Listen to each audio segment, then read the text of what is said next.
कोष्टी महाराज हे YouTube channel आजच subscribe करा, बेल आयकॉनवर क्लिक करा. शुद्ध सांप्रदायिक चाली, कीर्तनं, प्रवचनं, कथा, पारायणं असे वारकरी संप्रदायाशी संबंधित व्हिडिओ पहा. आपणही पहा आणि इतरांनाही आग्रहपूर्वक सांगा. हरे राम कृष्ण हरे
लोचनी सुख झाले हो साजनी, तो हा विठ्ठल परवा,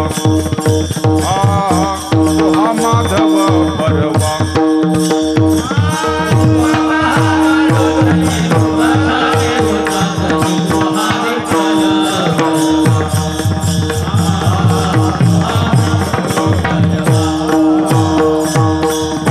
सुकृताची जोडी म्हणून विठ्ठली आवडी, तो हा विठ्ठल परवा, तो हा माधव परवा.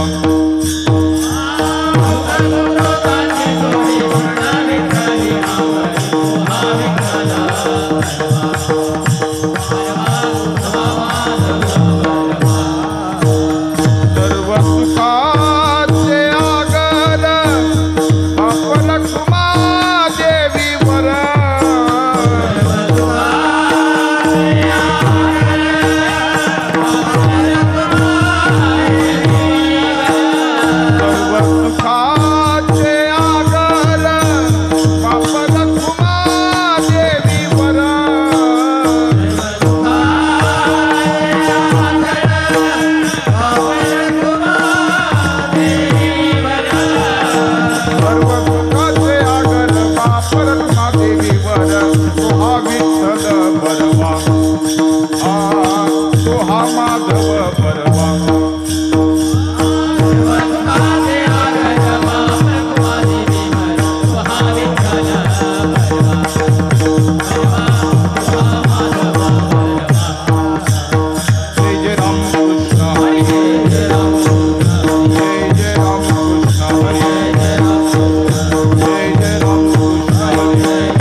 हेची सुख पुढती मागतो आगळे, हेची सुख पुढती मागतो आगळे,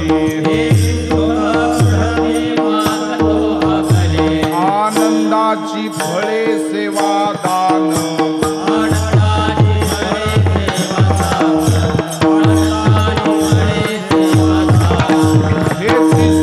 पुढती मागतो आगळे,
महिलांनी पुढे सरकून घ्या. हेची सुख पुढती भरपूर जागा आहे, महिलांनी पुढे सरकून घ्या. सुख पुढती मागतो आगळे हेची सुख पुढती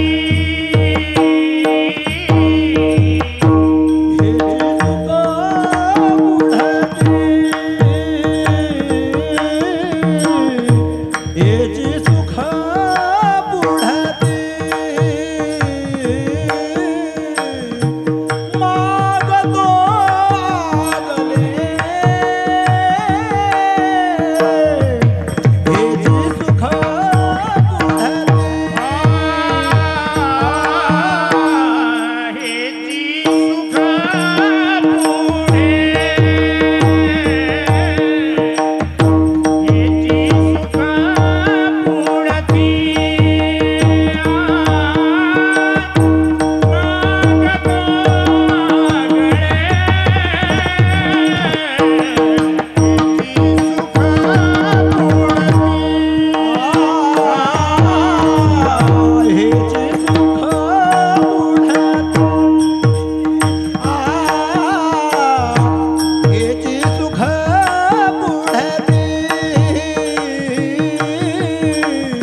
भरता हरी विठ्ठल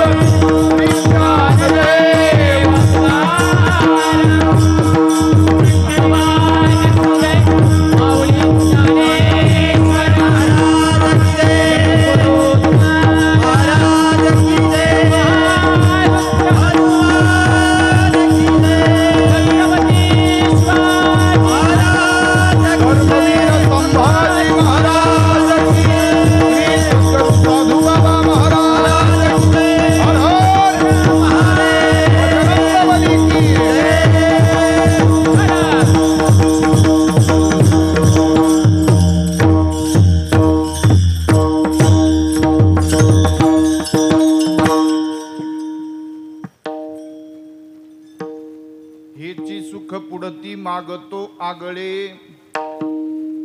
आनंदाची फळे सेवादान जन्मोजन्मांतरी तुझाची अंकिला करोनी विठ्ठला दास ठेवी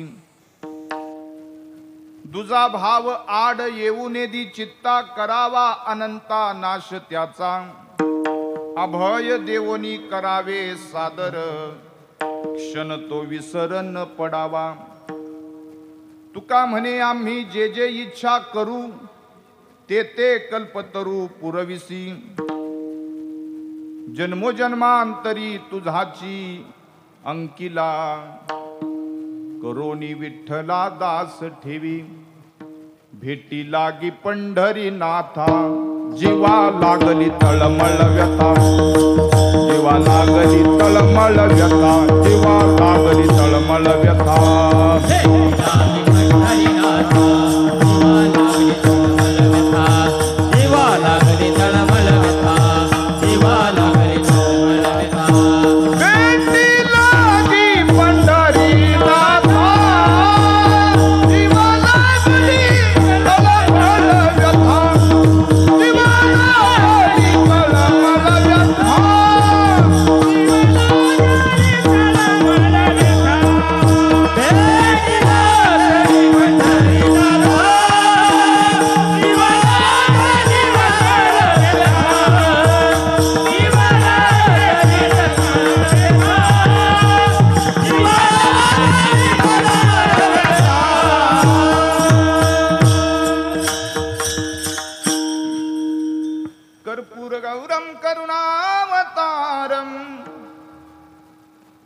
संसार सारं भुजगेंद्रहरं सदा वसंतं हृदयारविन्दे भवं भवानी सहितं नमामि कैलासराना शिवचंद्रमौली फणींद्र माथा मुगुटा झळाळी कारुण्य सिंधू भवदुःखहारी तुझ वीण शंभो. हा जरा बरं पडतं जरा. ओम नमो जियाद्या वेद प्रतिपाद्या जय जय स्वसवेद्या.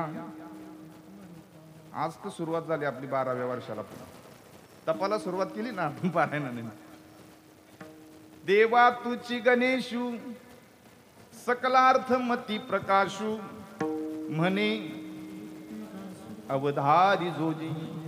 हे शब्द ब्रह्म अशेष तेची मूर्ती सुवेश जेथ वर्णवपू निर्दोष मिरवीत असे. स्मृती तेची अवयव देखा अंगिक भाव तेथ लावण्याची ठेव अर्थ शोभा. अष्टादश पुराणे तेची मनी भूषणे पद पद्धती घेवणे प्रमेय रत्नांची. कृपाळू उदार माझा ज्ञानेश्वर. कृपाळू उदार माझा ज्ञानेश्वर. कृपाळू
प्राप्तप्रसंगी आज या ठिकाणी आपलं असणारं आजिवली गाव या पनवेल परिसरामधला, या पनवेल म्हणा, रायगड जिल्हा म्हणा, आपलं मुंबई शहर म्हणा, या परिसरातला सर्वाधिक मी पाहिलेला सर्वात मोठा सप्ताह म्हणजे आपला आजिवलीचा सप्ताह, आपली दिवाळी आहे. दिवाळी येऊन गेली ऑक्टोबर नोव्हेंबर महिन्यामध्ये. लोक दिवाळीला करंजा, कापण्या, लाडू खातात. मगाशी आम्ही अनारसे खाल्ले, जे दिवाळीला मिळाले नाही पण मगाशी मिळाले. तुकाराम महाराज सांगतात, नामदेव महाराज सांगतात की बाबा ती दिवाळी सर्वसामान्य लोकांच्या जीवनामध्ये, ती दिवाळी लोकांच्या जीवनामध्ये महत्त्वाची वाटते, आनंदाची वाटते. पण वारकऱ्याच्या जीवनातली सगळ्यात मोठी दिवाळी काय असेल तर आपल्या गावचा सप्ताह ही सगळ्यात मोठी दिवाळी. 11 वर्ष झालं आपण या ठिकाणी महात्म्यांच्या आशीर्वादानं ही दिवाळी संपन्न करतोय. विठोबाचे राज्य आम्हा नित्य दिवाळी, विष्णुदास नामा जीवे भावे ओवाळी. नाथ भागवतामध्ये गोड ओवी आहे. माझे भक्त भाग्य येती घरा, ते पर्व काळ दिवाळी दसरा, तेथे तीर्थे धावती माहेरा, जेवी सासुराहुनी कुमारी.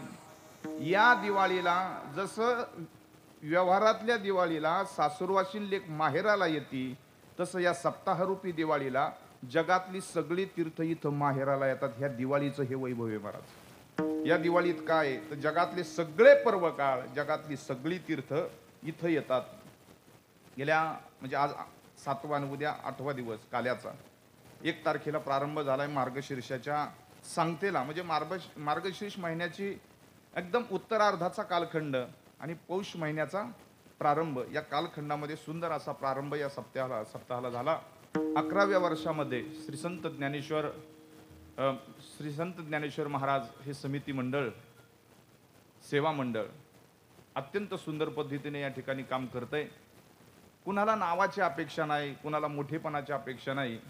जसं सेवा नावाचं किंवा सेवा ही 2 अक्षरं जशी तिथं घातलेत, तशी सगळीच मंडळी इथं सेवा करणारी आहे. आणि म्हणून तर त्या ठिकाणी तुकोबारायांचा आज मागणीपूर प्रकरणातला 5 चरणाचा अभंग आहे.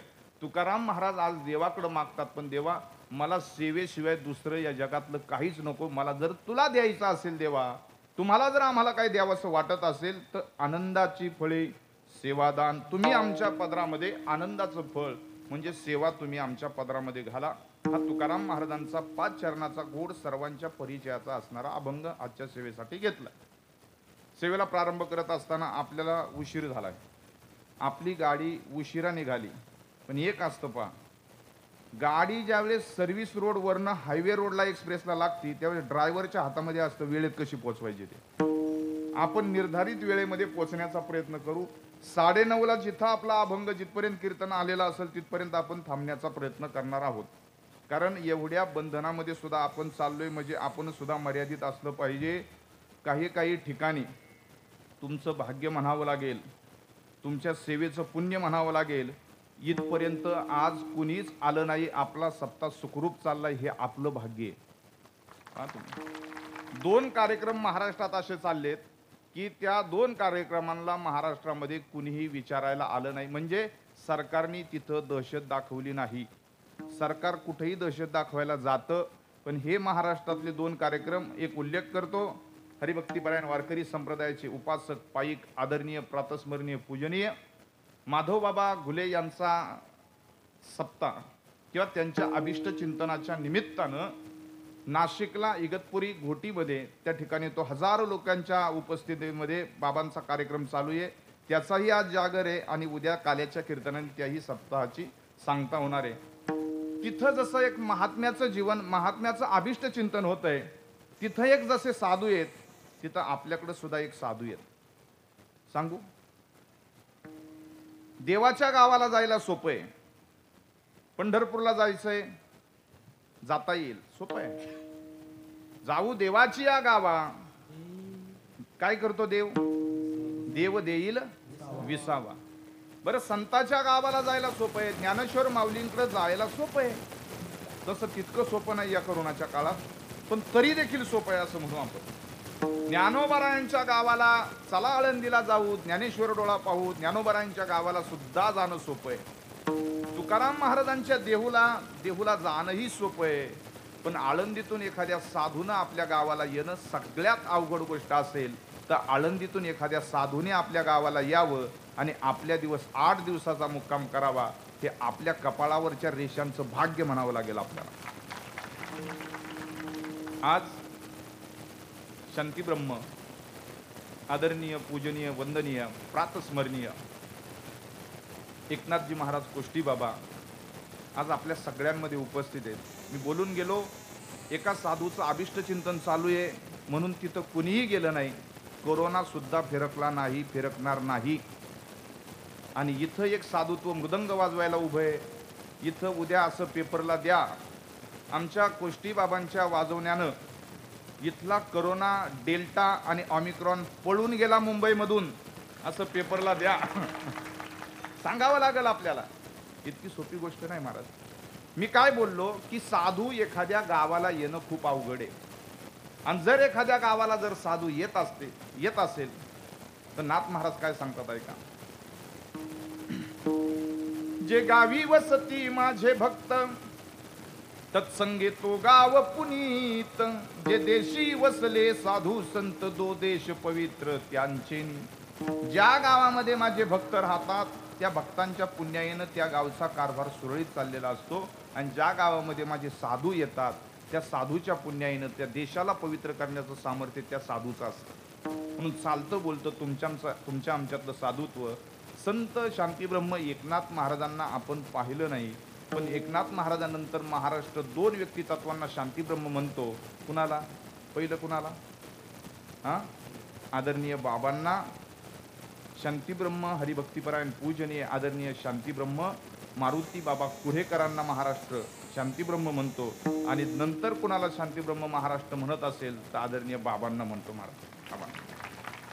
बरं, मी बोलून गेलो, इथं कोरोना, ओमिक्रॉन, डेल्टा काहीच फिरकणार नाही. कारण काय?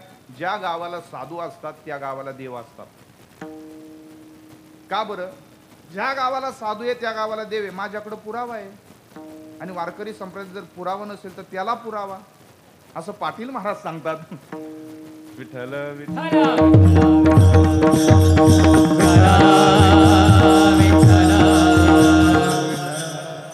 साधूच्या ज्या गावाला साधू येतात त्या गावाला भीती नसते. कारण साधूच्या पाठीमागं साधू येताना एकटे येत नाहीत, तर साधूचं रक्षण करण्याकरता देव त्यांच्या पाठीमागं येत असतात. नामदेव महाराजांचं गोड प्रमाणे पहा. नामदेव महाराज असं म्हणतात, साधू पशी कोण आहे? साधू पाशी देव, साधू पाशी देव, साधू पाशी देव, काम धंदा करी. साधू पाशी देव, साधू पाशी देव, साधू पाशी देव, काम धंदा करी. साधू पाशी देव, साधू पाशी देव, साधू पाशी देव, काम धंदा करी. साधू पाशी देव, साधू पाशी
करून दाखवायचं होतं. नामदेव महाराज सांगतात, माऊलींची ज्ञानेश्वरीतली ओवी बोलतो. मग साधू संगे सुभटा उजू सत्कर्माची या वाटा अपप्रवृत्तीचा आव्हाटा डावलोनी ऐसे बोलिले देवे तेथ जी म्हणितले पांडवे ऐक जेथ वाचा विसवे ते साधू कथा. साधूची कथा काय आहे? अर्जुना, तुला साधूची कथा ऐकायची, कृष्ण परमात्म्याने सांगितलं ऐकायची. जिथं सामान्य माणसाचं बोलणं थांबतं तिथून साधूची कथा चालू होते. साधू कळायला खूप दिवस लागतात. ज्यांच्या जीवनातले षडविकार धुवून गेलेत साधू. आम्ही आमच्या साधूबाबांच्या सानिध्यात, आमच्या गुरुनाम गुरूंचं नाव साधूबाबा आहे.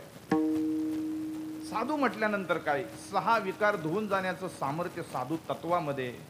आणि म्हणून साधू जर आपल्या गावाला आले ना, ते जेव्हा म्हणतील तेव्हा त्यांच्या पुढे चालायचं.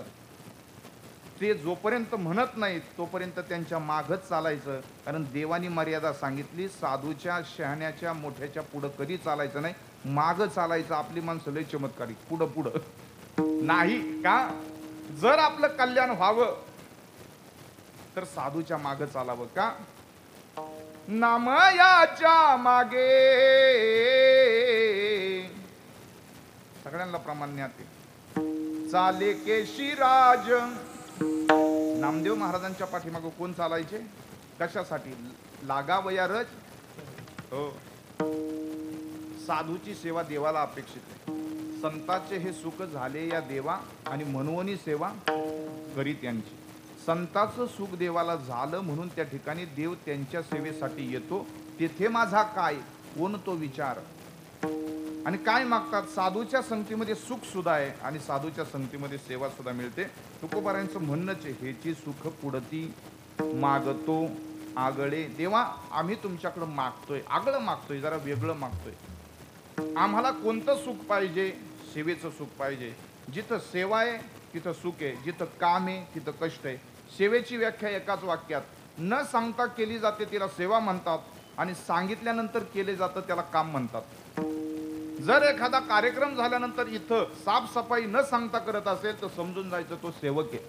आणि सांगून सुद्धा एखादा टाळाटाळ करत असेल, समजून जायचं काही माणसं कष्टाळू असतात, काही माणसं कष्ट टाळू असतात, आणि काही माणसं कसं टाळू असतात. नाही कळालं? जाऊ द्या, उद्या कळलं. विठ्ठल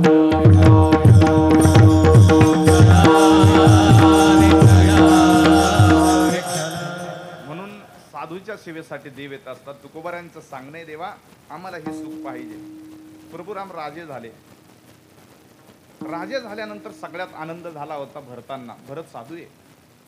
किती आनंद, आनंद मावत नव्हता भरतांच्या. आकाशा एवढा आनंद, आकाशाला काय करता, आकाशाला फिकं पाडेल असा भरतांना आनंद झाला. रामराज्य अभिषेकाच्या त्या सोहळ्यामध्ये सगळे सहभागी झाले होते, सगळे दिसतात, पण भरतजी कुठं दिसत नाहीत. प्रभू रामांनी विचारलं, पाहिलं पाठीमागं, भरत नाहीत, हनुमंतराय आहेत, सगळे आहेत. माझ्यावरती त्यांच्याही जीवापेक्षा, प्राणाही पेक्षा पलीकडे प्रेम केलेले माझे भरत कुठे आहेत? 14 वर्ष अयोध्येमध्ये माझ्या पादुकांची सेवा केली, असे भरत का दिसत नाही? हनुमंतराय भरतांना शोधतात, आणि शोधत असताना दिसलं की भरत कुठंच नव्हते. पण भरत मात्र प्रभू रामांच्या सिंहासनाच्या पाठीमागं छत्री धरून उभे होते. ते छत्री चामर वगैरे असतं ना, ती छत्री धरून उभी होते. चालत चालत सिंहासनाच्या जवळ त्या ठिकाणी प्रभू राम आले. भरतांना विचारलं, आज कसं वाटतंय? भरतांनी 2 गोष्टी सांगितल्या. एक आनंद होतोय आणि दुसरी गोष्ट एक दुःख होतंय. पहिलं काय सांगू? भरत म्हणले, आनंद सांगू का दुःख सांगू? तुम्हाला काय सांगू? तुम्हालाही तसंच होणार आहे. आज आपल्याकडे बाबा इथं आहेत, उद्या काल्याच्या कीर्तनापर्यंत, म्हणून आनंद आहे. आणि आळंदीला गेल्यानंतर आपल्याला सोडून जात असताना आपल्याला ती विरहाची कातर अवस्था होणार आहे. भरतांचं तसंच झालं.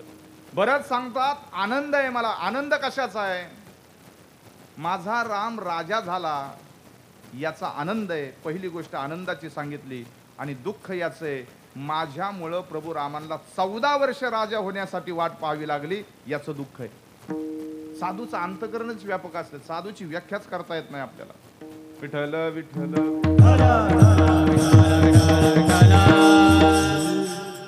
मी एकदा कीर्तनाला आमच्या कात्रज पलीकडच्या येवलेवाडी परिसरात गेलो होतो. बाबा होते वाजवायला आणि माझ्याबरोबर माझे सहकारी शुभम महाराज, जे गोविंद महाराज बिलारे यांच्याकडे मृदंग शिकले.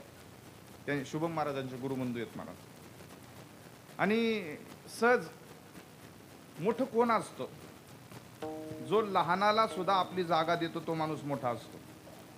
जर एखादा म्हणत असेल मीच मोठं मलाच मोठं म्हणा, तो कुठल्याच व्याख्येत बसत नसतो, तो कशातच नसतो, कुठल्याही यादीमध्ये नसतो. बाबांनी काय केलं, ठीक आहे एका बाजूला वाजवलं बाबांनी, पण माझ्यासारखाच कुणीतरी वाजवणारा लहान जरी असला तरी मोठ्याकडे शिकतोय आणि म्हणून त्याला समोरच्या मृदंगावरती बसवलं आणि वाजवू दिलं. ही मोठ्या माणसाची मोठी लक्षणं असतात. आजही तसंच आहे. म्हणले असते मी एकटा वाजवेल, नाही. दुसऱ्याला मोठं म्हणण्याचं अंतकरण ज्यांचं असतं ते साधुत्व आहे. ज्ञानोबा आहे, तुकोबा आहे. छळ करणाऱ्यांना सुद्धा मोठेच म्हणले ना. चला बाकीच्या भूमिका नंतर पाहूयात. ह्याची सुख पुढती सुख पाहिजे आपल्याला. तसं पाहायला गेलं तर सुख कुठे आहे? संसारात सुख आहेत. काही माणसं सुख शोधण्यासाठी अनेक ठिकाणी जातात. संसारात कोणत्याही प्रकारचं सुख नाही. पण तुकोबराय सांगतात तो संसारच असा आहे की तो संसार केल्यानंतर एकच सुख त्यामध्ये सापडतं, बाकीची प्रमाणं देत बसत नाही. प्रमाणात वेळ गेला तर बराच आपला वेळ पुढे निघून जाईल. घटना अशी आहे, दोघ जण रस्त्याने चालले होते. त्यांनी हॉटेलवरती नाव वाचलं, हॉटेल समाधान म्हणून. काही काही घरांच्या किंवा घरांना सुद्धा काहींनी बंगल्यांना नावं दिलेली आहेत समाधान. जरी समाधान नावाचा बंगला असला तरी समाधान मिळतं का नाही मला माहिती नाही. जरा हानांना विचारलं पाहिजे खरंच समाधान मिळतं का म्हणून. दोघं जण म्हणजे नवरा बायको समाधान बंगल्यामध्ये राहत होते. आणि एक दिवस काय झालं काय माहिती, दोघं गप्पा मारायला लागले रात्रीचे. गप्पा मारता मारता बायको म्हणायला लागली, का हो मी माझ्या मुलाला त्या ठिकाणी डॉक्टर करणार. नवरा म्हणला, का हो मी माझ्या मुलाला इंजिनियर करणार. ती म्हणायची मी डॉक्टर करणार, हा म्हणायचा इंजिनियर करणार. ती म्हणली अहो मी डॉक्टर करणार, हा म्हणला इंजिनियर करणार. यांनी सांगितलं जर पोरगा इंजिनियर झाला तर मला कंपनीमध्ये कामासाठी मदत करेल, मी म्हणून माझ्या पोराला इंजिनियर करणार. तेवढ्यामध्ये ती म्हणली मी सारखीच आजारी असते, डॉक्टर झाला तर मला सारखं टोचून घेता येईल ना आठवड्याला.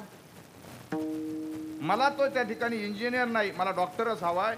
डॉक्टर इंजिनियर करता करता त्या समाधान बंगल्यामध्ये भांडणं लागली. इतकी भांडणं लागली. बांधता तिने काय केलं, फळीवरची सगळी बाडणी खाली घेतली, कप बशा सहित सगळं फोडून टाकलं रागामध्ये. का तर माझ्या मुलाला मी डॉक्टर करणार ही म्हणायची आणि नवरा म्हणायचा माझ्या मुलाला मी इंजिनियर करणार. आणि तेवढ्यामध्ये त्यांनी त्याच्या हाताला टीव्ही आला, मिक्सर आला, जे हातात सापडलं त्यांनी सगळं फोडून टाकलं. सगळं घरात अस्तव्यस्त झालं. शहाणा माणूस त्यांच्या बंगल्याच्या दारातून चालला होता. म्हणलं का भांडतात काय माहिती समाधान बंगल्यात, कशाने समाधान बिघडलं बंगल्याचं काय माहिती. शहाणा माणूस रस्त्याने जाता जाता बंगल्यामध्ये गेला. अरे कशाला भांडताय. दोघही नवरा बायको पळत आले त्या शहाण्या माणसाजवळ. म्हणायला लागली, ती म्हणायला लागली मी माझ्या पोराला डॉक्टर करणार आहे. तो म्हणला मी माझ्या पोराला इंजिनियरच करणार. सगळं घरातल्या भांडी वगैरे सगळं फोडून झालं तरी अजून त्या मतावरच ती ठाम होते. ही म्हणली मी डॉक्टर करणार, तो म्हणायचा इंजिनियर करणार. तो शहाणा माणूस म्हणला अरे तू डॉक्टर कर अथवा तू इंजिनियर कर, पण ज्याला इंजिनियर व्हायचे ज्याला डॉक्टर व्हायचे त्याला बोलवा, त्याला तर सल्ला विचारा ना, तुम्हीच कसं काय दोघं निर्णय घेता. असं म्हटल्याबरोबर ते दोघं नवरा बायको एकामेरीच्या चेहऱ्याकडे पाहायला लागले आणि हसायला लागले. शहाणा माणूस म्हणला आत्ता 1 मिनिटापूर्वी भांडत होता ना, हसताय कशाला. ते दोघंही म्हणले पोरगा अजून जन्माला यायचंय. कसं समाधान जरी बंगल्याचं नाव असलं तरी समाधान यांनी अगोदरच बिघडून ठेवलं होतं ना. समाधान तिथं नाही. रस्त्याने दोघं चालले होते. सुख या संत समागमी नित्य दुनावे तुझिया नामी, दहन होती सकळ कर्मी, सर्व काळ प्रेमी डुल्लत असो. दोघ जण रस्त्याने चालले.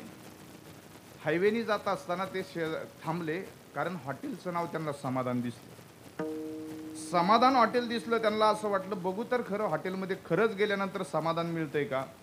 गेल्या त्या दोघांनी त्या हॉटेल मालकाला विचारलं का हो. म्हणले हॉटेलमध्ये सगळ्यात जास्त गरम काय.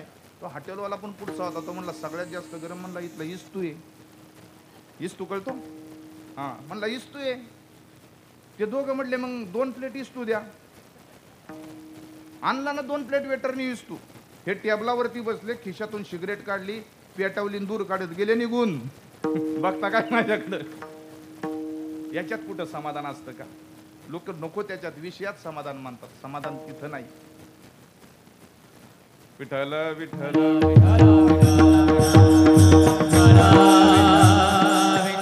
तुका म्हणे तेथे सुख कायऊने, तुका म्हणे तेथे सुख कायऊने,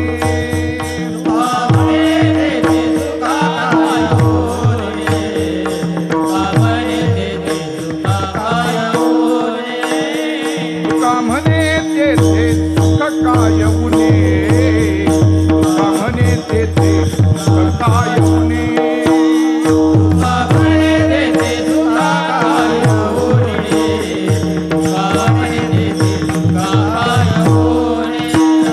राहे समाधान चित्ताची या,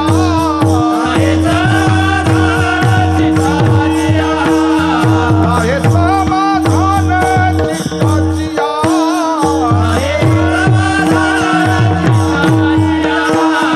करीनते काय नोहे महाराज, करीनते काय नोहे महाराज, करीनते काय नोहे महाराज, करीनते काय नोहे महाराज,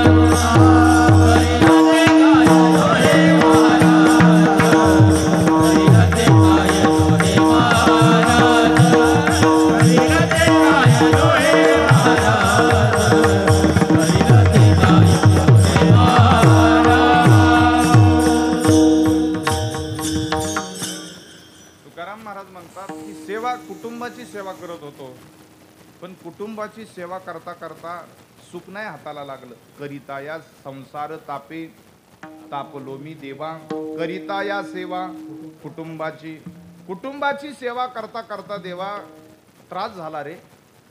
संसाराच्या सेवेमध्ये त्रासच होतो आणि दुःखच वाट्याला येतं, आणि परमार्थाच्या सेवेत त्रास जरी झाला तरी वाट्याला मात्र सुख येतं. हा फरक आहे. हा फरक जगामध्ये कुठंच दिसणार नाही. महाराज, आपल्याला जर त्या ठिकाणी वाटलं विश्रांती घ्यावी तर आपण आळंदीला जावं, ज्ञानोबरायांच्या दारात विश्रांती घ्यावी, किंवा संत आपल्या जवळ आल्यानंतर आपल्याला विश्रांती मिळते. पण देवाला सुद्धा वाटतं विश्रांतीला जावं, म्हणून देव आळंदीला येतात. गोड प्रमाणे गाऊन दाखवू का नको? वारकरी चालेत गाऊन दाखवतो, गोड, माझ्या आवडीची जुनी चालेल. आणि आज गाण्याचं कारण एकमेव काय आहे, हे इतकं चांगलं आहे, म्हणजे 2 महिने सलग कीर्तने होते, त्याच्यातली ही 4थी सिस्टम अशी असेल की इतकी चांगली मिळेल, त्यांच्यासाठी टाळ्या वाजवायला. आणि दुसरी गोष्टी, वाजवायला मृदंगातले भीष्माचारी आहेत म्हणून गायचं, बाकी कारण काहीच नाही. विठ्ठल विठ्ठल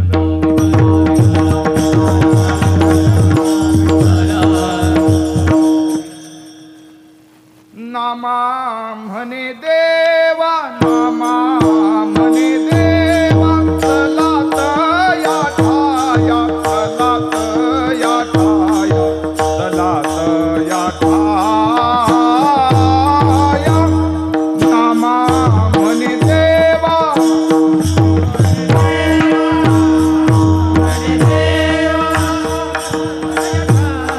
त्या माईकचा आवाज नाही करत.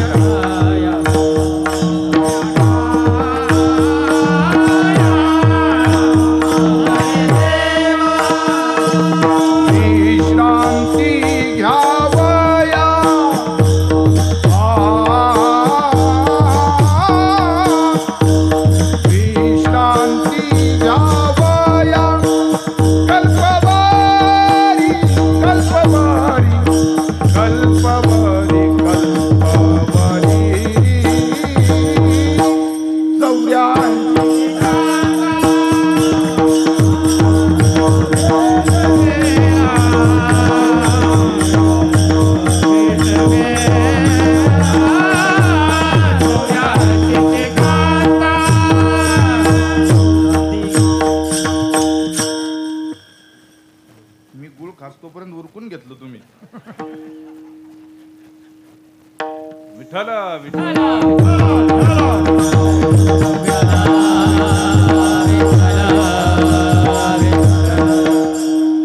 महाराज सांगतात, कुटुंबाची सेवा करायला गेलो तर कुटुंबाच्या सेवेमध्ये दुःख वाट्याला आलं.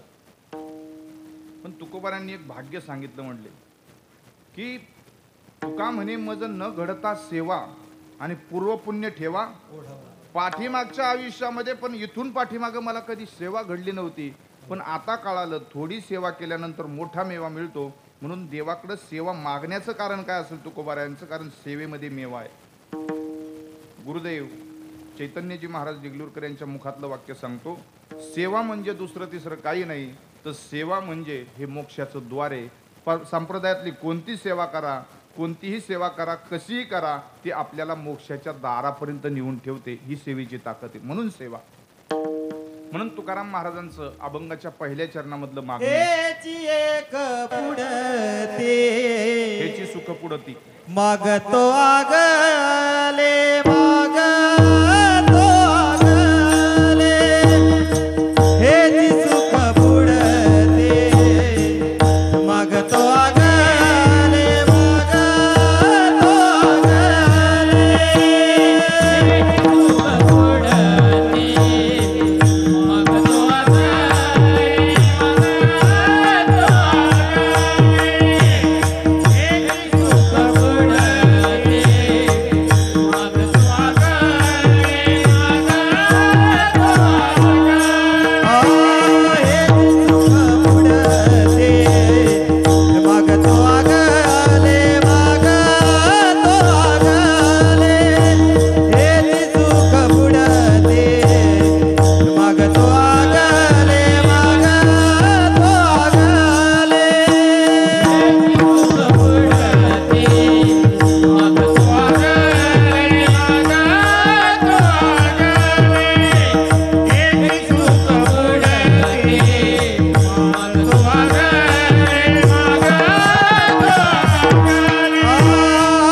सेवेमध्ये आनंद आहे आणि सेवेमध्ये परमात्मा भेटतो.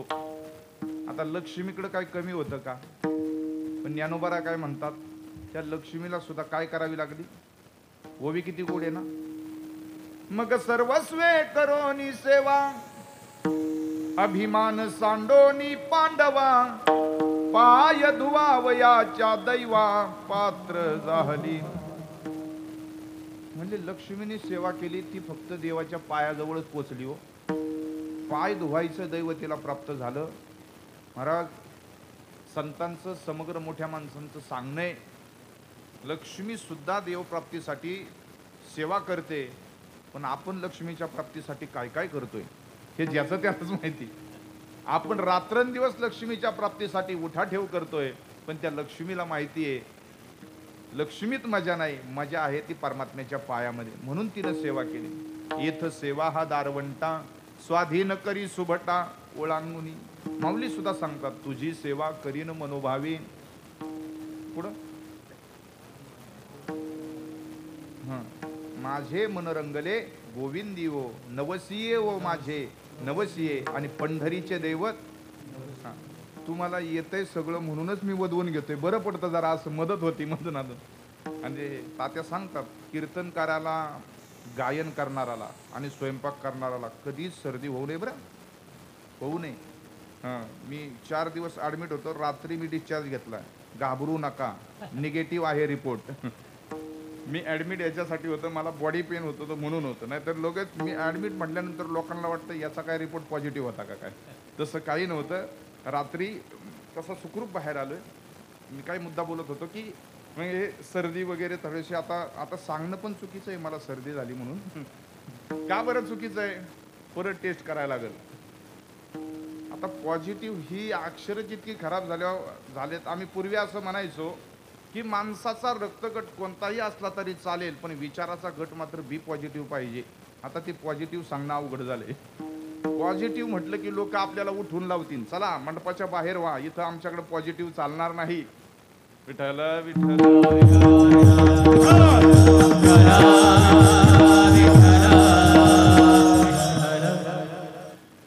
ते कीर्तनकाराला, गायन करणाराला सर्दी होऊ नये, स्वयंपाक करणाराला होऊ नये. झाली तर अडचण अशी आहे, कीर्तनकार गायन करणारा जर असेल तर त्यांना उंच आवाजात बोलता येत नाही, उंच पटीत गाता येत नाही. सर्दी झाली की घसा जाम होतो, गाता येत नाही. आणि स्वयंपाक करणारा जर झाली तर स्वयंपाकात मीठ टाकावं लागत नाही. असंच आहे का? तसं काय नाही बरं का, गमतीने बोललोय.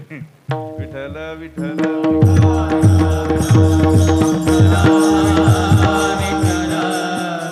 सेवा अत्यंत महत्वाची. तुकोबाराय सांगतात कशी करा सेवा. सेवा ते आवडी उच्चारावे नाम, भेदाभेद काम निवारोनी, न लगे हालावे चालावे बाहेरी, अवघेची घरी बैसलिया. देवाचीच नामे देवाची या शिरी, सर्व अलंकारी समर्पावी. तुका म्हणे होय भावेची संतोषी, वशे नामापाशी आपुलिया. भगवान परमात्म्याचं मुखामध्ये नाम घेणं ही सुद्धा परमात्म्याची सेवा आहे. तुकाराम महाराजांचं मागणं हेच आहे ना, हेची सुख पुडती तुझी सेवा करण्याचं भाग्य. तुला जर देवा आम्हाला काय द्यायचं असेल तर आम्हाला दुसरं काहीच नको. आनंदाची फळे सेवादान, तू सेवेचं दान आमच्या पदरामध्ये टाक. किती भयंकर काळ आपण पाहतोय. पहा, प्रभू रामांचं लग्न होणार आणि अगोदरच्या दिवशी लक्ष्मणांची आणि प्रभू रामांची गप्पा चालू होत्या आणि लक्ष्मणजी पाय दाबत होते पाय, आणि लक्ष्मणजींच्या डोळ्यामध्ये पाणी आलं. तर प्रभू रामांनी पाहिलं. का लढता, का रडता म्हटल्याबरोबर लक्ष्मणांनी सांगितलं की देवा, उद्या हे दोन्ही पाय आई साहेबांच्या ताब्यामध्ये जाणार ना, तुमच्या पायाची सेवा मला करता येणार नाही. आपल्यातला एखादा लक्ष्मण असता तर म्हणला असता बरं झालं उद्यापासून आपल्याला पाय दाबायचं काम नाही. विठ्ठल विठ्ठल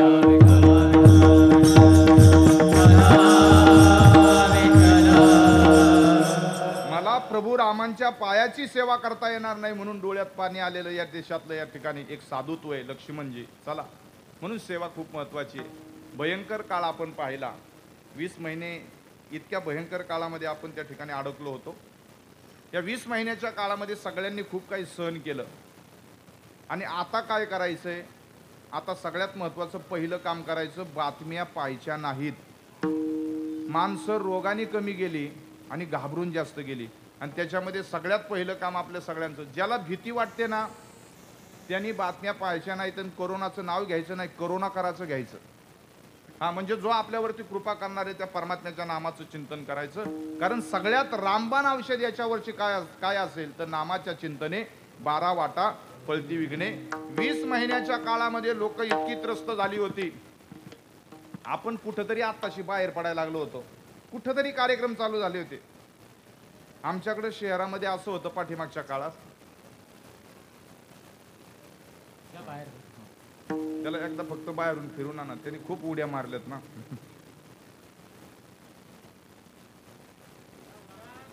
विठ्ठल विठ्ठल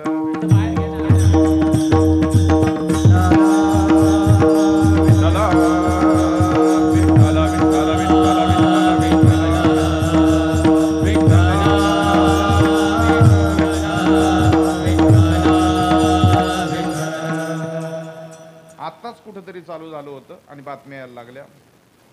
लॉकडाऊनचा निर्णय आपला काला तोपर्यंत काय होत नाही, तुम्ही काही काळजी करू नका. आणि मग माठीमागं असं व्हायचं, माणसांना बाहेर पडता येत नव्हतं. अगदी बिल्डिंग मधून खाली सुद्धा येता येत नव्हतं. आणि जर बिल्डिंग मधून खाली आलो तर घरी जाताना पाठाण लाल करूनच जावं लागत होतं. का तर पोलीस त्या ठिकाणी रस्त्यावरती फिरत असायचे. काही कुणाला त्या ठिकाणी प्रादुर्भाव होऊ नये, कुणाला त्रास होऊ नये याच्याकरता पोलीस लोकांनी खूप चांगली सेवा दिली. ती पण एक सेवाच आहे. आणि हे सगळं करत असताना आमच्या तिथला एक माणूस त्याने व्हिडिओ पाहिला, पोलिसांनी एक जणाला मारलेलं. त्याच्यामुळे ते इतकं घाबरलं होतं, लोक बातम्यांना येत होतं कुणी घराच्या बाहेर पडू नका म्हणून. ते 8 दिवस घराच्या बाहेरच पडलं नाही. जाम झाले त्याचे हातपाय. पण परवानगी मात्र कुणाला होती? मेडिकलवाल्यांना, किराणा मालाचे दुकानदार थोड्या वेळा असायचे, आणि भाजीवाला फेरीला आला तर ते भाजीवाल्यांना परवानगी होती. हा 8 दिवस बाहेर न पडल्यामुळं घरामध्ये कंटाळला होता. जिना सुद्धा खाली उतरला नाही, जाम झाला घरामध्ये. आणि त्याला खालून त्या दिवशी सकाळी असा 8 वाजता भाजीवाल्याचा आवाज आला, भाजी घ्या म्हणून. तेवढ्यात हा बायकोला म्हणला, अगं पिशवी दे, मी भाजी आणायला खाली जातो, तेवढ्यात माझे पाय तरी मोकळे होतील. म्हणून ते भाजी आणायला खाली आलं. जिना उतरून आल्यानंतर भाजीवाल्याला म्हणलं, एक काम करा, तुम्ही काय करा, माझं 2ऱ्या मजल्यावरती घर आहे, तुम्ही माझ्या घरामध्ये 10 मिनिटं बसा, चहा प्या, मी माझ्या मंडळीला सांगतो, तोपर्यंत तुम्हाला चहा करून देईल. 10 मिनिटात मी फेरी पण मारून येतो आणि तुमची भाजी पण विकून येतो. तो भाजीवाला म्हणला, खरा भाजीवाला तर माझ्या घरी चहा पेत बसलाय, मीच खोटा आहे. म्हणजे आता कुठंतरी चालू व्हायला प्रारंभ आणि बातम्यांना प्रारंभ. घाबरायचं नाही. घाबरल्यानं त्या ठिकाणी आपणच आपल्यावरती हिप्नोटाईज करतो. महाराज, करोना नुसतं आपण म्हटलं तरी आपला रिपोर्ट पॉझिटिव्ह येतो, म्हणून ते म्हणायचंही नाही, डोक्यातही घ्यायचं नाही, त्याच्याकडे लक्ष द्यायचं नाही. पण 20 महिन्याच्या कालखंडानंतर लोक बाहेर पडली. प्रत्येक जण एकामेरीला भेटला की माणूस एकामेरीला म्हणायचा, महाराज आमचं खूप मोठं नुकसान झालं, खूप मोठं नुकसान झालं, खूप लॉस झाला. आपल्याला काय वाटतं, आपला लॉस झाला का प्रॉफिट झाला? तुम्ही काय सांगा ना, तुम्हाला काय वाटतं महिलांना? कशाचं आम्हाला ऐकूच आहे ना म्हणून. काहीतरी झालं असेल ना, प्रॉफिट झाला का लॉस झाला? हा, मला जरा ऐकाय कमी आहे बरं का. ते फक्त कीर्तनातच 2 तास ऐकाय कमी येतं, नाही तर उद्या ह्या महिला म्हणायच्या कालचा महाराज बाहेरच होता वाटतं. तसं काय नाही बरं का. काय झाला, प्रॉफिट झाला का लॉस झाला? तुम्ही जरी नाही सांगितलं तरी मी सांगणार आहे. काय झालं? लॉस. ठीक आहे, तुम्ही म्हणताय ना लॉस झाला, काय हरकत नाही. पण माझं असं मत आहे, आपला झाला तो प्रॉफिट झाला. एका वाक्यात सिद्ध करून दाखवतो. देवानं आम्हाला या वर्षीचा सप्ताह करायला जिवंत ठेवलं, हाच आपला प्रॉफिट. याच्यापेक्षा दुसरा प्रॉफिटच नाही मला. हा प्रॉफिट आहे आपला, हा फायदा आहे आपला. लॉस झाला असं म्हणूच नका. आणि जर उद्यापासून कोणी लॉस झाला असं म्हणायला लागला, देव म्हणेल 2 लाटेमध्ये याला वाचवले, 3ऱ्या लाटेत याचं कामच काढलं पाहिजे. ठेवून तरी काय करणार? हा काळ इतका भयंकर आहे महाराज. काळाने शिकवलं. सावता महाराजांचा एक गोडा अभंग आहे माझ्या आवडीचा. कोण दिवसी बैसोनी हत्तीवर, कोण दिवसी पालखी सुभेदार, कोण दिवसी पायाचा चाकर, चालत जावे समयासी.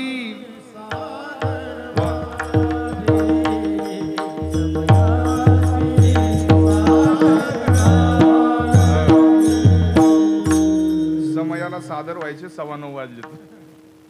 कोण दिवसी बैसोनी आचमन, कोण दिवसी घरात नाही धान्य, कोण दिवसी द्रव्याची साठवण, कोठे साठवावे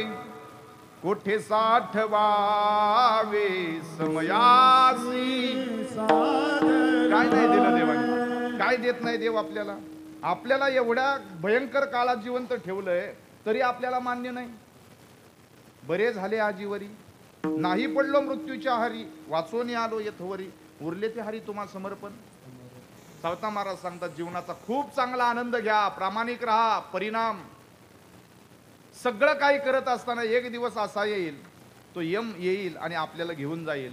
या कोरोनाच्या काळात देव आपल्याला जिवंत ठेवतो. रोज त्याचे धन्यवाद मानले पाहिजे. देवा, आमच्या बाजूची माणसं नेलीस, मित्र परिवारातली माणसं नेलीस, काय जबाबदारी आहे देवा, विचारा देवाला रोज. कोण दिवसी यम येती चालून, कोण दिवसी प्राण जाती घेऊन, कोण दिवसी स्मशानी जाऊन, एकटे राहावे एकटे राहावे समयासी सागर आपण बातम्यांना असं पाहिलं की काठीनी माणसं ढकलून देत होती. बायको सुद्धा नवऱ्याला जर पॉझिटिव्ह रिपोर्ट आला तर असं ताट सारत होती हो, ढकलून देत होती. इकडचं नाही बरं का, आमच्याकडचं सांगतो. इकडच्या तुम्ही खूप चांगले आहेत. जवळ जात होत्या जेव घालायला, जात होता.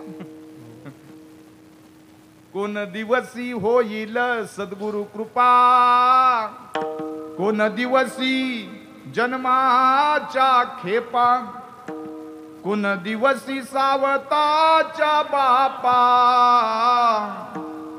दर्शन द्यावे दर्शन द्यावे समयासी सादर व्हावे, देव ठेविल तैसे रहा. सेवा कशाला म्हणायची? सेवा खूप मोलाची आहे. अकबराच्या दरबारामध्ये 9 रत्न होती आणि त्या 9 रत्नामध्ये गाण्यासाठी रत्न होतं. काय नाव त्यांचं?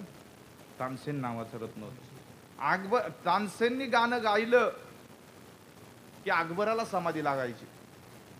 एवढं उंचीचं गाणं त्यांचं असायचं. आणि गाता गाता एक दिवस सहज गप्पा झाल्या, गाणं संपलं. अकबराच्या आणि तानसेनजींच्या गप्पा चालल्या आणि त्या गप्पामध्ये एक दिवस सहज विचारलं अकबरानं, इतकं गोड गाता की तुमच्या गाण्यामध्ये मला समाधी लागते, तुम्ही कुणाकडे शिकला? त्यावेळेस तानसेनजींनी सांगितलं, मी हरिदास प्रभूंकडे शिकलो. कृष्णाचे भक्त, आयुष्यभर कृष्ण परमात्म्याची गाणी गायली. गाणी गाण्याचा फायदा सांगतो. तुका म्हणे गीती गाता आणि नामे घ्यावी. कोणती गाणी गायची? सैराट मधली. मोक्ष पाठीमागं लागतो. मराठीतल्या सैराटमुळे तरुण पोरं वेडी झाली आणि म्हाताऱ्याही बायकांच्या गालावरती लाली आली ना. अहो सैराट, तुकाराम महाराजांनी सांगितलं, बैसले जयावरी सैराट ते जाय. चला मला पुढचा मुद्दा सांगायचा आहे. गप्पा चालल्या होत्या अकबर बादशांच्या. तानसेनजींना विचारलं, कुणाकडे शिकला? हरिदास प्रभूंनी मला गाणं शिकवलं, मी त्यांच्याकडे शिकलो. ते गुरु आहेत माझे. आपण कुणाकडे शिकलो आणि आपण कुणाचं ऐकलं ते जरूर कीर्तनामध्ये सांगावं. जर एखादा बोल बाबांचा जर एखाद्या विद्यार्थ्याने ऐकला, जरी तो बाबांकडे शिकत नसला, पण बाबांनी वाजवलेला बोल त्याने ऐकला, त्याने मृदंगावरती वाजवला आणि दुसरीकडे कुठं जर वाजवल्यानंतर तो तसाच बाबांसारखा वाजवायला यशस्वी झाला आणि त्याला जर उद्या कोणी विचारलं तू कुणाकडे शिकला किंवा हा बोल कुणाचा आहे, तर त्यांनी सांगितलं पाहिजे हे दुसरं कुणाचं नाही, ते बाबांचं आहे. माझं जर मुखातमधून एखादं वाक्य आलं आणि मी माझंच म्हणून जर खपवलं तर ते जमणार नाही. ते दुसऱ्याचं वाक्य माझ्या नावाने खपवून जमणार नाही. कारण आपल्याला असलेली विद्या जाण्याची शक्यता असते.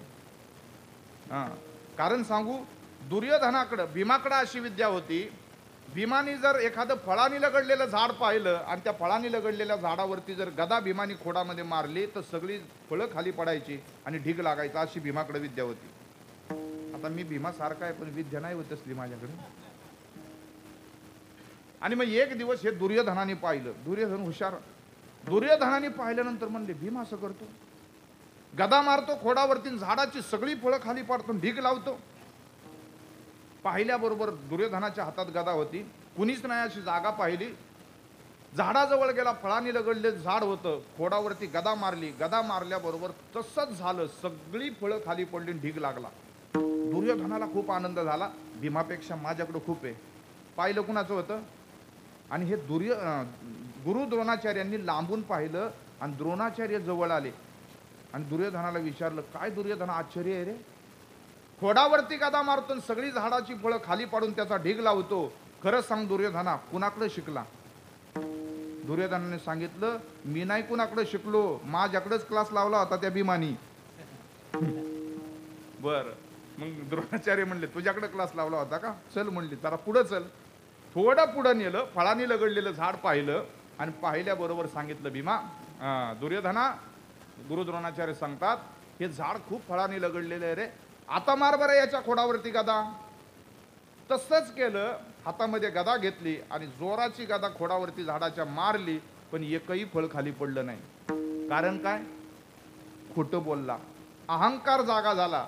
नवल अहंकाराचे गोठी, विशेषण लगे अज्ञानाचे पाठी, सज्ञानाच्या झोंबे कंठी, नाना संकटी लागना.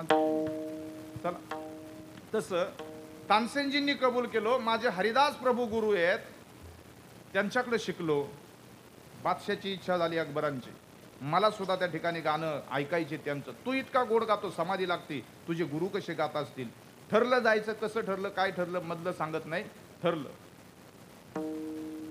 आणि त्या गाण्याच्या सभेला हरिदास प्रभू गात असताना भगवान परमात्म्याच्या समोर त्यांचं गायन चाललं. बादशाह जाऊन बसले, भारताचा सम्राट येतो.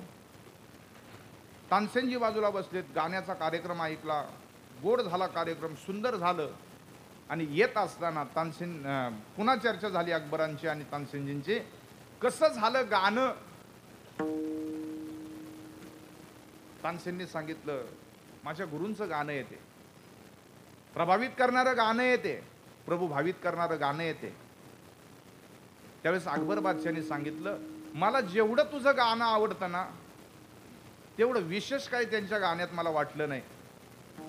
त्यावेळेस तानसेनजींनी सांगितलं, माझ्यापेक्षा त्यांच्या गाण्यामध्ये खूप मोठं अंतर आहे. नुसतं अंतर नाही, जमीन आणि आसमान एवढा फरक आहे माझ्या गाण्यात आणि त्यांच्या गाण्यात. त्यावेळेस बादशाहने विचारलं होतं, एवढा फरक कसा काय. त्यावेळेस तानसेनजींनी सांगितलं, एवढा फरक याच्यासाठी आहे, मी गातो भारताच्या सम्राटासाठी आणि माझे गुरु गातात विश्वाच्या सम्राटासाठी. हा फरक आहे. मी गातो कशा करता मला काहीतरी मिळतं म्हणून, आणि ते गातात कशा करतात त्यांना देव मिळावा म्हणून. हा फरक आहे. देव मिळावा ही त्यांची गाण्याची सेवा आहे, वाजवणं ही सेवा आहे.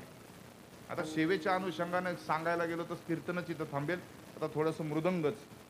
वैकुंठवासी बाबूराव डवरी गुरुजी या मृदंगाकडे पाहिल्यानंतर आपल्या शिष्यांना सांगायचे, मुलांनो, मृदंग वाजवत असताना मृदंगासारखं नम्र व्हा, मृदंगासारखं कोमल व्हा.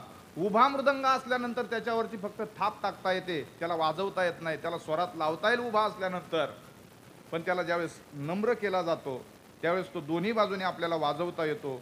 मृदंगासारखे जीवनामध्ये नम्र व्हा, लोक तुम्हाला डोक्यावर घेऊन नाचल्याशिवाय राहणार नाहीत, त्यांचं सांगणं होतं. आणि आज बाबांकडे पाहिल्यानंतर आपल्या लक्षात येतं, अख्खा उभा महाराष्ट्र बाबांना का डोक्यावरती घेतो. त्याचं कारण ते मृदंगासारखे नम्र झाले, ते सेवक झाले.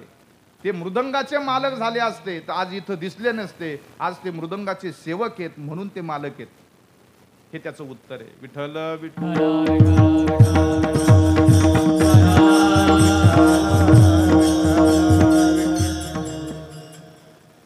दास व्हायचा आपल्याला.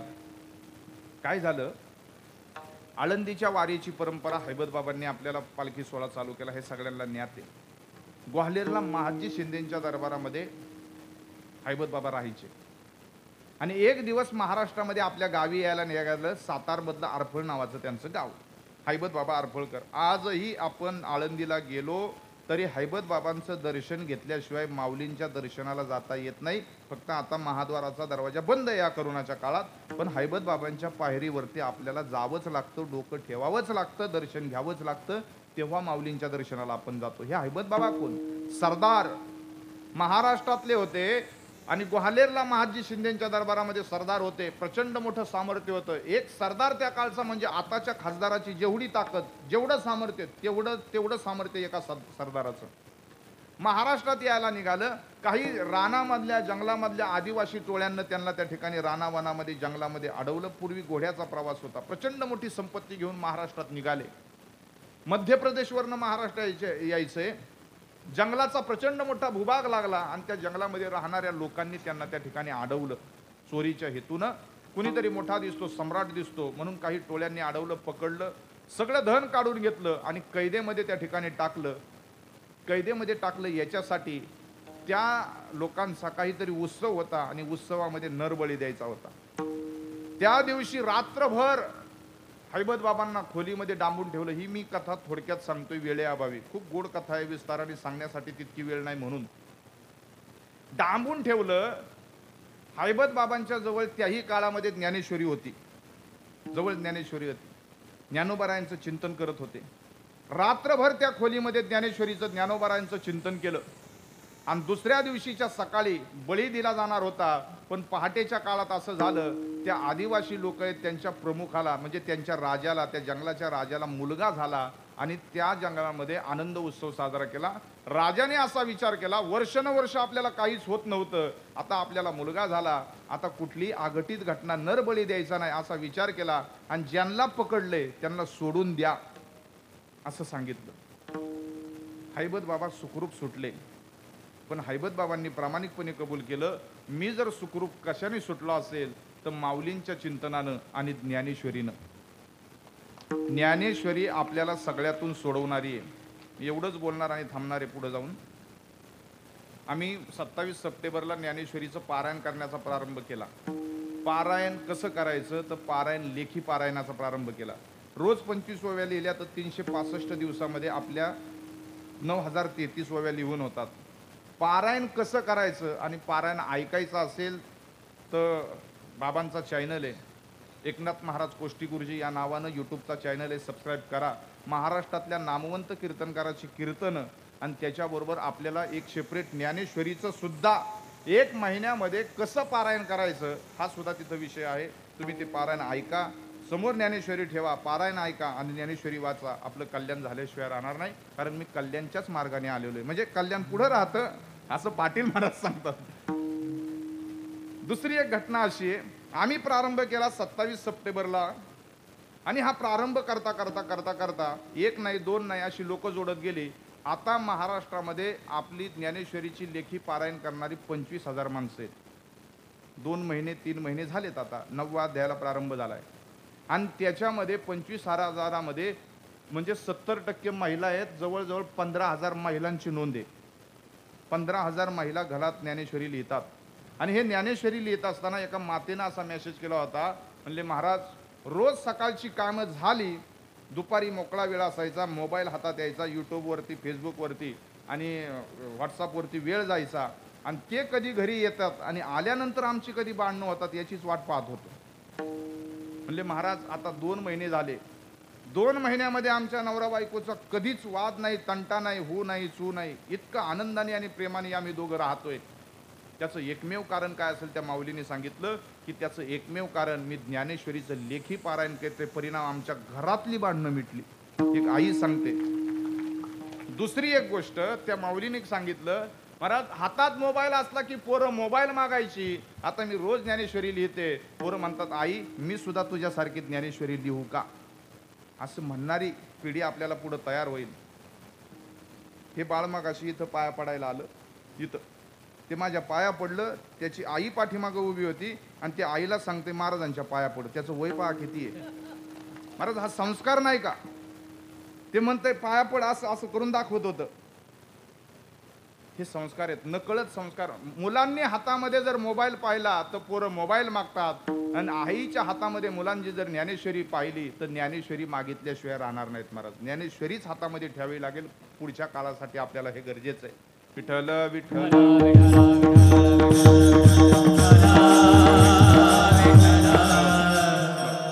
आता आपलं पुढचं तपाचं वर्ष आहे.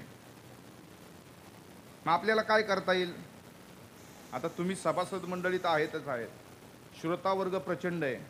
आज तारीख आहे 7, पुढच्या वर्षीचा सप्ताह कधी येतोय मला माहिती नाही, पण कदाचित डिसेंबरमध्ये येईल तुमचा. म्हणजे 21 डिसेंबर ते 28 डिसेंबर म्हणजे तारीखही निश्चित झालेली. आणि मला असं वाटतंय रोज आपण 25, 30, 50 ओव्या लिहायला जर सुरुवात केली तर आपलं एक तप महाराष्ट्राच्या इतिहासात गाजल असं त्या ठिकाणी होईल, ज्ञानेश्वरीचं लेखी पारायण करून.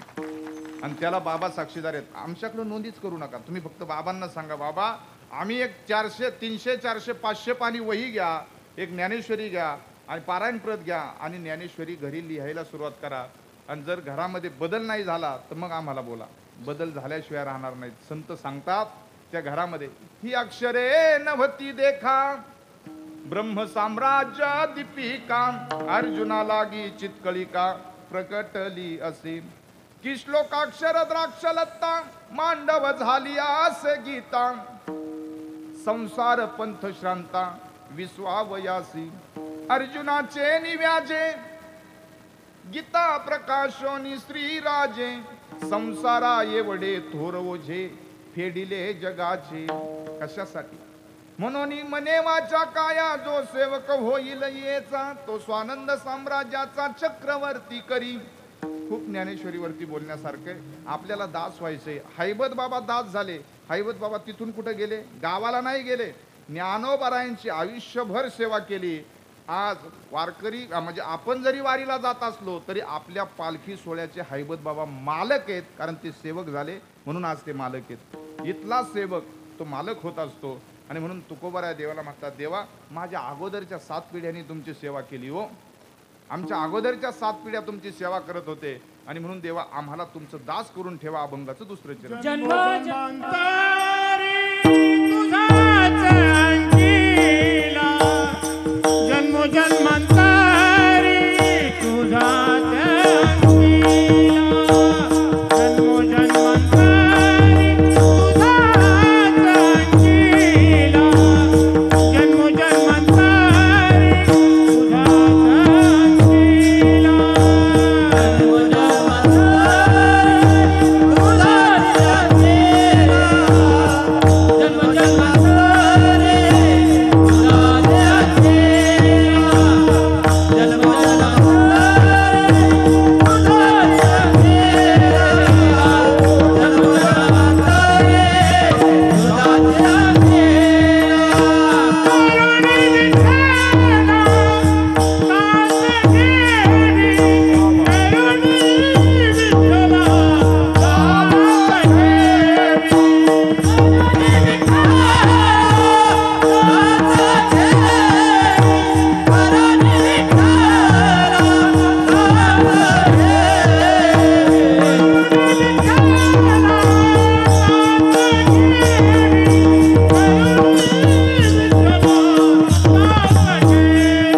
सांभाळायचं म्हणल्यावर त्याला पहिलवानच व्हावं लागलं वा. इतकं सोपं नाही ते. विठ्ठल विठ्ठल विठ्ठल हेची सुख पुढती मागतो आगळे, आनंदाची फळे सेवादान, जन्मोजन्मांतरी तुझाची अंकिला, करोनी विठ्ठला दास ठेवी. दुजा भाव आड येऊ नये चित्ता करावा अनंता नाश त्याचा. आपल्या बुद्धीमध्ये येणारा दुजा भाव तुकाराम महाराजांचं नाटातलं एक प्रमाण आहे. नको तुझी बुद्धी आणि रिद्धी सिद्धी परलोक. तू स्वामी मी सेवक खंडना नको करू ऐसी. तू स्वामी मी सेवक खंडना नको करू ऐसी. तुकोबराय सांगतात देवा तुम्ही स्वामी असावं आणि मी सेवक असावं याच्यामध्ये देवा खंडना नका करू. आली कर त्याचे करसी समाधान. अभयाचे दान देवनिया अभय देवोनी करावे सादर. क्षण तो विसर न पडावा. तुका म्हणे आम्ही जे जे इच्छा करू आणि ते कल्पतरू.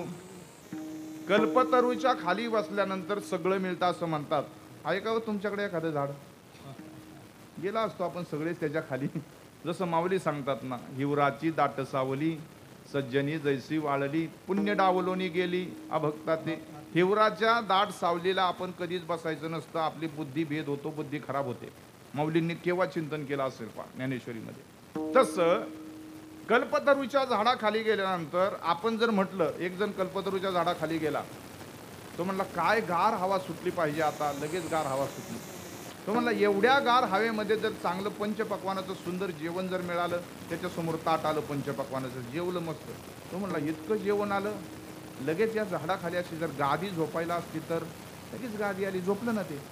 लगेच मनात विचार आला अरे सगळंच मिळतं या झाडाखाली आणि इथंच मरण आलं तर मेलं ना. काय बघताय माझ्याकडे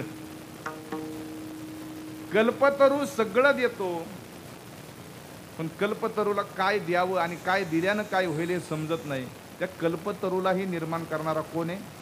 परमात्मा आहे. त्याला कळतं मागितल्यानंतर आपलं मागणं टोकडे आपलं मागणं अपुरं आहे. म्हणून संत काय मागतात ते मागणं खूप गरजेचं आहे. तुकोबराय सांगतात देवा तुम्ही कल्पतरूचेही कल्पतरू आहात. तुका म्हणे आम्ही जे जे इच्छा करू ते कल्पतरू पुरविसी. म्हणून पहा कथा काय ऐकायची, कीर्तनाला काय यायचं, सत्याला काय यायचं. एकच वाक्य सांगतो. एक वाक्य म्हणता म्हणता 15 मिनिटं पुढे चालले. घटना अशी आहे आपल्या भारत देशाचे राष्ट्रपती डॉक्टर सर्वपल्ली राधाकृष्ण ते तिरुअनंतपुरमला रमण महर्षींची कथा ऐकायला जायचे. रमण महर्षींची कथा त्यांच्या सत्संगामध्ये बसायचे, त्यांची कथा ऐकायचे. आणि बसता बसता ऐकता ऐकता एक दिवस असा आला त्यांच्याबरोबर ते जर तिकडे गेले तर झेड सिक्युरिटी असायची. आता देशाचे पहिले नागरिक आहेत. आता तुम्हालाही प्रश्न पडेल मलाही प्रश्न पडेल कीर्तन का करायचं, कीर्तनात का बसायचं, मृदंग तरी का वाजवायचं, सिस्टम करिता का लावायची, हे शूटिंग तरी का करायचं, एवढा अट्टहास कशासाठी. तसा काही लोकांना प्रश्न पडायचा एवढी मोठी झेड सिक्युरिटी घेऊन भारत देशाचे डॉक्टर सर्वपल्ली राधाकृष्ण राष्ट्रपती रमण महर्षींच्या कथेत बसतात, त्यांची कथा ऐकतात. 3 तासामध्ये राष्ट्रपती होते पण साधूच्या पुढे एकही अक्षर बोलत नव्हते. कारण संतापाशी बहु असावी मर्यादा, फलकटाचा धंदा ऊर फोडी, काहीच बोलत नव्हते. एक दिवस एका गृहस्थाने प्रश्न विचारला 3 तास तुम्ही कथेमध्ये बसता, या 3 तासात तुम्हाला काय मिळतं. त्यावेळेस राष्ट्रपतींनी उत्तर दिलं होतं मी ज्या पदावरती आता आहे त्या राष्ट्रपती पदावरती असताना जे मिळत नाही ते मला 3 तासामध्ये इथं मिळतं. जे तिथं मिळत नाही ते इथं मिळतं. कीर्तनात काय मिळतं हे जर कोणी सांगितलं तर हे असं वाक्यात सांगता येत नाही, अक्षरात सांगता येत नाही. आणि म्हणून जन्मोजन्मांतरी तेव्हा तुझाची अंकिला विठोबासारखा देव नाही हो. बाई पंढरपुरामध्ये बाई पैशाला माळा 9 आमचे वांजळे महाराज सांगतात. आणि हात माझा पुरणा विठ्ठला खाली लवू. देवा तू खाली वाक ना, मला तुला हार घालायचा आहे. हा हार माझा नाही, हा हार ज्ञानोबारायांचा आहे, हा तुकोबारायाचा आहे, हा पांडुरंगाचा हार आहे. तुम्ही कीर्तनकाराकडे पाहत असताना कुणीतरी देवाचा प्रतिनिधी म्हणून पाहता, पण हा हार गळ्यामध्ये येण्यासाठी पहिलं हरावं लागतं. संसारात हरावं लागतं तेव्हा हा हार गळ्यामध्ये येतो. हार हरल्यानंतर हे विजयाचं प्रतीक म्हणून हार घातला जातो. त्या हाराचं पण मोठं नवल आहे हो. विठ्ठल विठ्ठल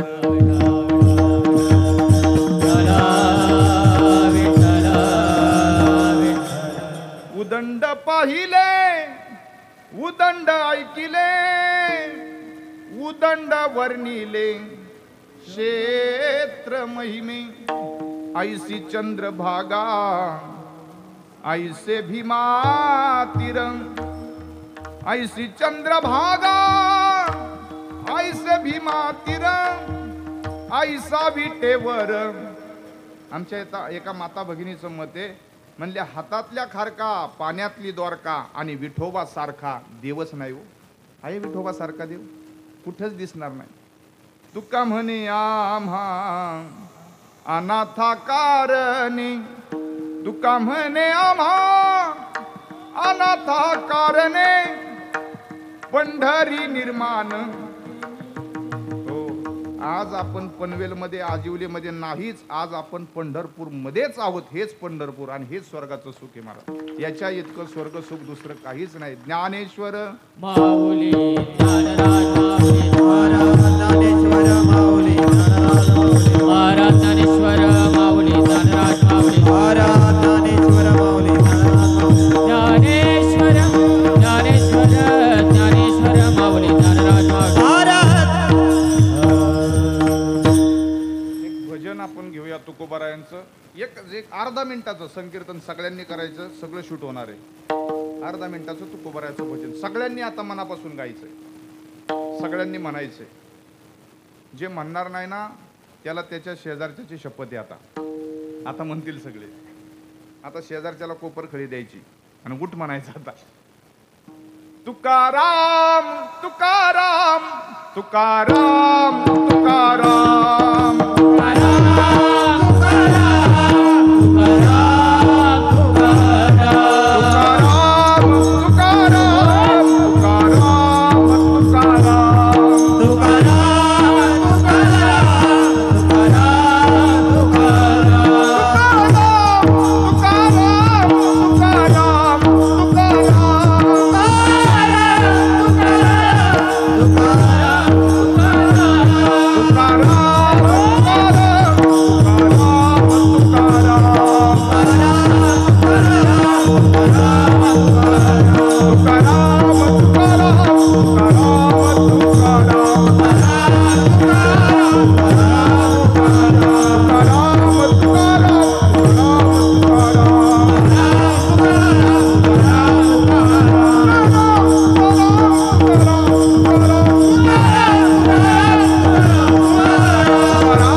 तुमचे केले हे धर्म कीर्तन सिद्धी नेले. येथ माझे चिवरले पायिक पण सहज ब्रह्मरसाचे पारणे केले अर्जुना लागी नारायणी. तिये अवसरी पाहुनी पातलो आम्ही. मला पाहिजे तसं त्या ठिकाणी बोलता आलं नाही. वेळेची मर्यादा कमी असली की कीर्तनकाराची गडबड होती. काय सांगावं काय ठेवावं याच्यामध्ये त्या ठिकाणी गडबड झाली की बोलता येत नाही कमी वेळेमध्ये. पण तरी देखील सर्वांनी या ठिकाणी आनंदामध्ये ही सेवा मान्य करून घेतली. सर्व आपलं हे जे सेवा मंडळ आहे ज्ञानेश्वर माऊली सेवा मंडळाला सर्वांना सर्व सभासदांना या ठिकाणी धन्यवाद देतो. हा कार्यक्रम उत्तरोत्तर असा वाढत जावा. महाराष्ट्रातले थोर मोठे महात्मे आशीर्वाद देण्यासाठी या ठिकाणी येतात आणि बाबांचाही आशीर्वाद या ठिकाणी आपल्याला प्राप्त आहे. सगळ्यांना या ठिकाणी धन्यवाद देऊन सेवेला या ठिकाणी पूर्णविराम. विठ्ठल जय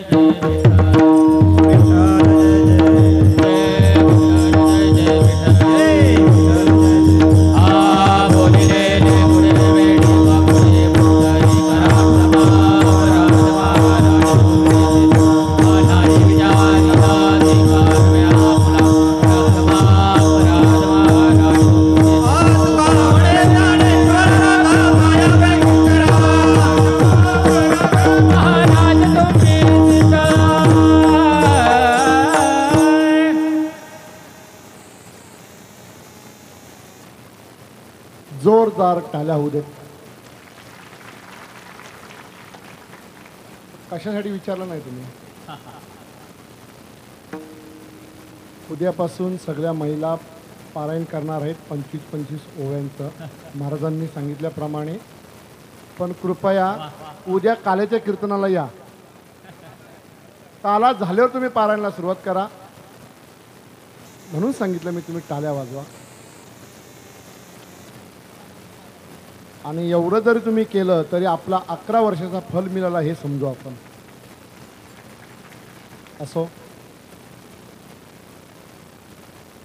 त्याच्या पुढे जाऊन सांगतो, पुरुष वर्ग आणि महिला वर्ग जर तुम्ही हे पारायण केलं तर तुमचा एक आगलाना वेगळा सन्मान आपण पुढील 12 वर्षे ह्याच ठिकाणी आणि ह्याच जागेवर नक्की करू आणि चांगला जोरात सन्मान करू. महाराजांनी सांगितलेलं आहे आणि तुम्ही ऐकलेलं आहे आणि तेच तुम्ही कराल अशी एक आशा करतो. असो, आज आपल्या सप्ताहाचा मंदिर कटोकट भरलेला आहे. बरं वाटलं. सर्वांचा आशीर्वाद आहे, सर्वांचा प्रेम ह्या मंडळावर आहे. बरेच कीर्तनकार, प्रवचनकार, ज्येष्ठ आणि श्रेष्ठ सगळे मंडळी, श्रोतेवर्ग, महिला वर्ग, सगळे टालकरी, चोपदार, विनेकरी बाबा आणि गायनाचार्य बहुसंख्येने आज या ठिकाणी उपस्थित आहेत. सर्वांनी आपला वेळ, अमूल्य वेळ देऊन ह्या ठिकाणी आलेले आहेत. मंडळाच्या वतीने सर्वांना धन्यवाद देतो. 2-3 दिवस गेली, 2-3 दिवस आपण एक सूचना देत आहोत की आपला हा 11 वर्षाचा काल आहे आणि 12 वर्षामध्ये आपण पदार्पण उद्यापासून करत आहोत. करत असताना पुढचं नियोजन आपल्याला बनवायचं आहे आणि ते नियोजन करत असताना एक तपपूर्ती सोहळा आपल्याला पुढील वर्षी करायचा आहे आणि त्या तपपूर्ती सोहळ्यासाठी आपण काही नियोजन करणार आहोत आणि त्या नियोजनामध्ये आपल्याला 1200 टालकरी ह्या ठिकाणी उभे करायचे आहेत.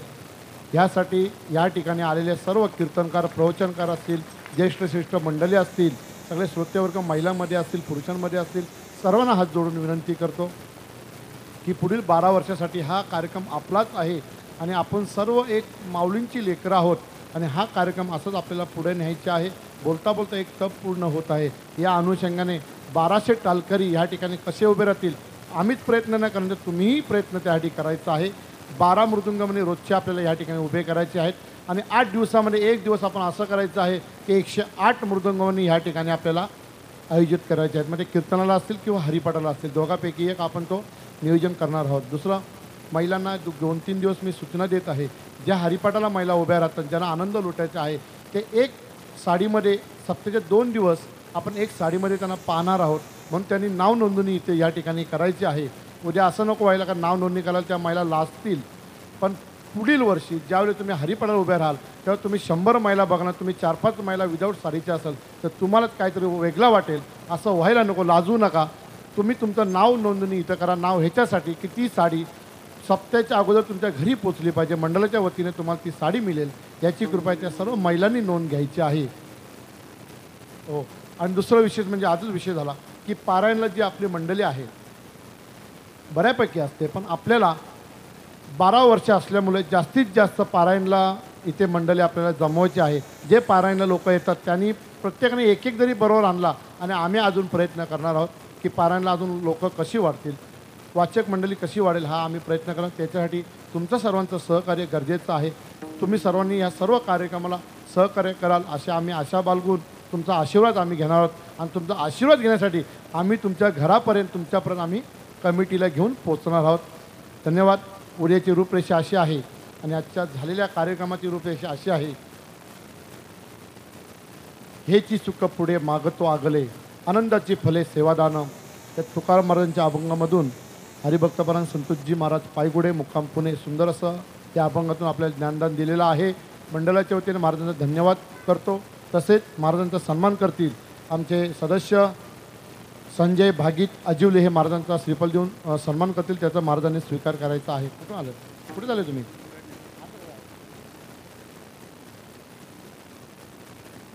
कुंडली करता हरिविठ्ठल. महाराज आशीर्वाद द्या, लवकर मालकरी होऊ देत. आता द्या आशीर्वाद. आता बघा असो. आजची दुपारची भोजन पंगत हरिभक्तपरायण तानाजी पाटील भातान, संजय काटवले भातान, काळूराम बाबा जुमारे भातान, किसन पाटील शेडुंग, राजू पाटील आरिवली, महादेव सार्डेकर अजिवली यांना मंडळाचे धन्यवाद. तसेच संध्याकाळची पंगत एकटे प्रकाश मस्कर कालुंद्रे यांनाही मंडळाच्या वतीने धन्यवाद. उद्याचा आपला दिवस महत्त्वाचा आहे.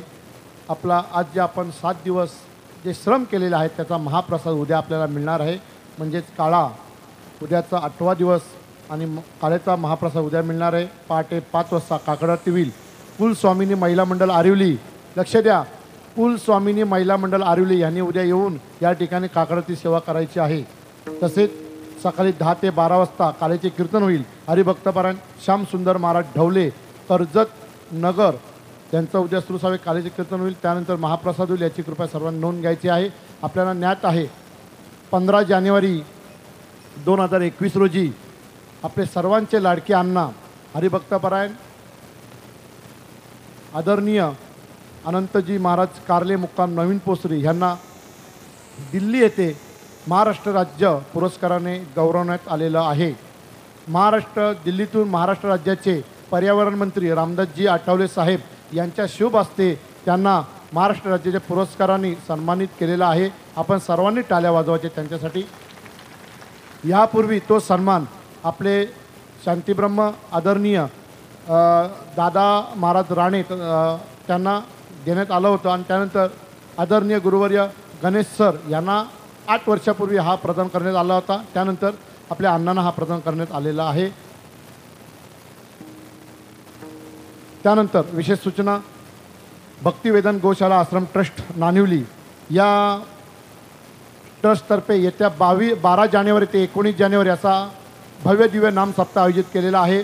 जसे आपण इथे उपस्थित दाखवतो तसंही आपण या गोशाळेमध्ये उपस्थित दाखवायचे आहे. त्या ठिकाणी गोश मातेची कशी सेवा केली जाते हे आपल्याला पाहायला मिळणार आहे. सर्वांची उपस्थिती प्रार्थनीय आहे. 12 जानेवारी ते 19 जानेवारी असं आपण या नाम सप्त्याला उपस्थित दाखवायचं आहे. या ट्रस्टचे संस्थापक हरिभक्तपरायण आमचे गुरुबंधू दिनेश महाराज मते आहेत आणि त्याचे अध्यक्ष मी स्वतः आहे. आपण सर्वांनी या सप्त्याला प्रेम दाखवतो तसं त्याही सप्त्याला या आणि गोशाळेचे आम्हाला अजून त्या गो मातेची कशी सेवा आमच्याकडून होईल हे तुम्ही तुमच्या ह्याच्याने आम्हाला द्यायचं आहे. तुम्ही सर्वांनी अशीच उपस्थित दाखवा आणि त्या कार्यक्रमाची शोभा वाढवायची आहे. कार्यक्रम संपला असं जाहीर करतो. ज्ञानदेव तुका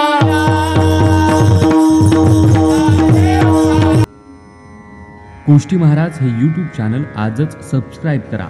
बेल आयकॉनवर क्लिक करा. शुद्ध सांप्रदायिक चाली, कीर्तनं, प्रवचनं, कथा, पारायणं असे वारकरी संप्रदायाशी संबंधित व्हिडिओ पहा. आपणही पहा आणि इतरांनाही आग्रहपूर्वक सांगा.